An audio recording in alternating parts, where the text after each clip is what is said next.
אתם יודעים כמה אנחנו אוהבים מדע, ועכשיו אנחנו הולכים לפתוח את מיקרוסקופ הקסם של מודינו.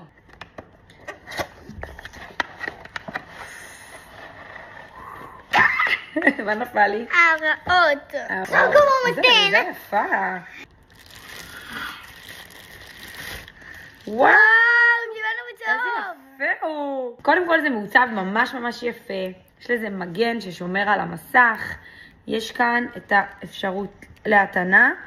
כאן אנחנו מגדילים ומקטינים. אנחנו רוצים לראות קרוב יותר, רחוק יותר. כאן אנחנו מניחים את מה שאנחנו רוצים לראות מקרוב. יש לנו גם את זה שאם אנחנו באמת רוצים לשים שרשרת, ואז לתפוס את זה שיהיה יותר נוח. מה אתם אומרים? מה נחקור? בואו נחקור עלים. בואו נחקור פרחים. דניאל, לא רואים אותך, אבל שומעים אותך. מה אתה רוצה לחקור? חרקים. חרקים! זה רעיון ממש טוב. אנחנו הולכים להטעין את זה, בזמן הזה נתארגן ונצא לטבע לחקור. אנחנו הגענו לפיקניק בפארק, וכאן בפארק אנחנו יכולים למצוא המון דברים שווים שאפשר לחקור אותם. אוקיי ילדים, אז עכשיו כל אחד מכם יוצא ומחפש משהו שהוא היה רוצה לחקור אותו. מוכנים? כן. צאו לדרך! מצאתי!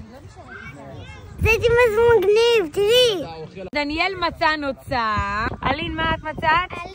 עלה. אליה? את הסביון. אנחנו מדליקים קודם כל.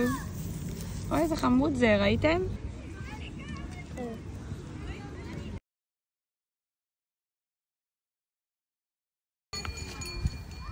מדהים.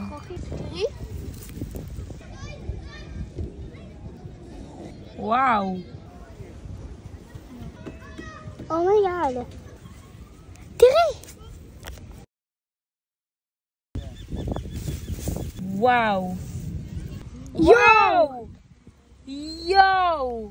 יואו, אני בהלם. אלין, מה זה? מה יש בפצע שלה? אימא'לה! טוב, אז נראה לי שלא יהיה לנו משעמם בתקופה הקרובה, כי אנחנו הולכים לבחון כל כך הרבה דברים. יהיה לנו ממש כיף עם מיקרוסקופ הקסם. מצמידים אותו כאן, לאיפה שאנחנו רוצים לחקור.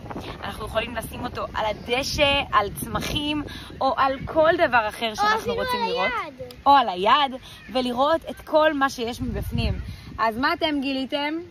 שיש הרבה דברים יפים בתוך הדברים שמצאנו. שכל פעם שמסתכלים על משהו מקרוב, רואים משהו אחר. כשאנחנו מביטים על הדברים ממש מקרוב, אנחנו מגלים עולם חדש. אלה דברים קטנים שלא רואים אותם דרך העין. מזל ויצאנו את זה. נכון, ממש מזל. אז יאללה ילדים, לכו תחקרו!